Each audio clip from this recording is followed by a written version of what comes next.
ओम श्री गणेशाय नमः।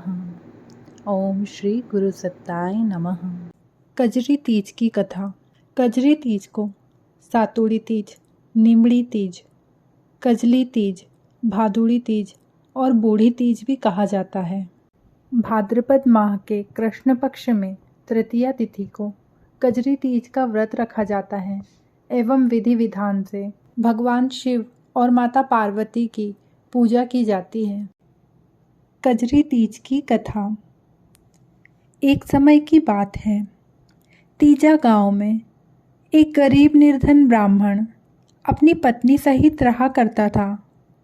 उसकी पत्नी ब्राह्मणी बड़ी ही अच्छी, मृदुभाषी एवं सरल स्वभाव की थी।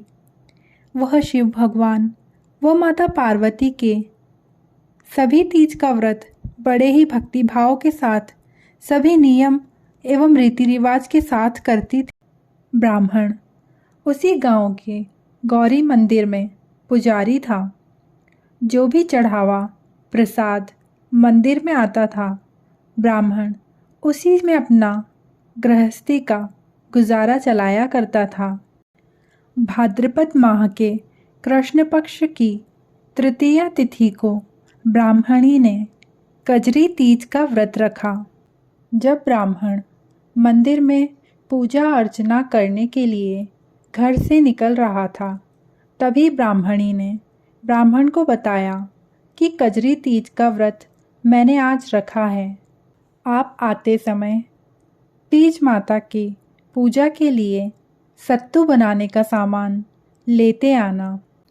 ब्राह्मण ने कहा, यदि मंदिर में कुछ दक्षिणा मिली तो मैं सामान ले आऊँगा। निर्धन ब्राह्मण यह कहकर मंदिर को चल दिया। पूरा दिन माता की भक्ति में चला गया। निर्धन ब्राह्मण खाली हाथ गांव के सेठ की दुकान पे चल दिया। वह सोचने लगा कि धन तो है नहीं, सेठ से उधार ही सामान ले लूँगा। ब्राह्मण ने कुछ देर इंतज़ार किया, पर सेठ जी नहीं लौटे। तब ब्राह्मण ने सोचा, सामान तोल कर रख लेता हूँ, सेठ जी आएंगे तब तक क्या पता देर हो जाए। इतने में ही सेठ जी दुकान पर आ पहुँचे और ब्राह्मण को चोर लुटेरा समझ बैठे। सेठ जी को ब्राह्मण पर यकीन नहीं हुआ। उसने तलाशी ली तो केवल सत्तू का सामान, जौ, चना, घी, शक्कर और गेहूं निकला। ब्राह्मण की भी तलाशी ली गई, लेकिन केवल तीज माता का सत्तू बनाने के सामान के अतिरिक्त और कुछ भी नहीं मिला। तब सेठ जी बड़े ही लज्जित हुए।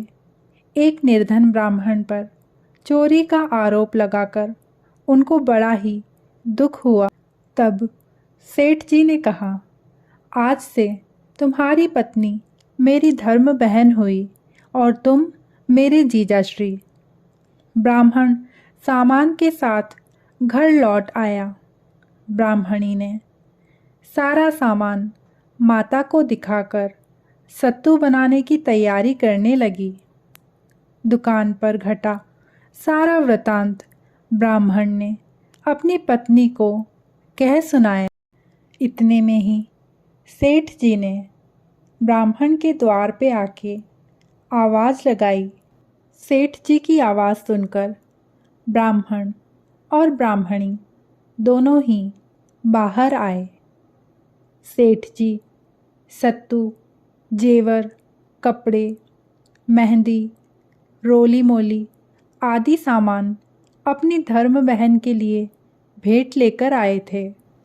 सेठ जी ने ब्राह्मण और ब्राह्मणी से कहा कि अपनी बहन के घर पहली बार इसी तरह से आया जाता है। ब्राह्मणी ने फिर खुशी खुशी तीज माता की सत्तू से पूजा की और सारी भेंट पहले तीज माता को अर्पित कर दी। रात को चांद निकलने के बाद पूजा संपन्न कर तीज माता का व्रत विधि विधान पूर्वक संपूर्ण किया।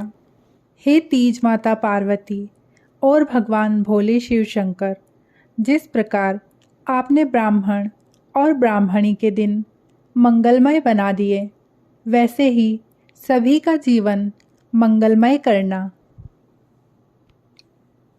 आपकी तीज का व्रत करने वाली सभी स्त्रियों को अमर सुहाग देना और परम सौभाग्य देना। जय शिव शंभू।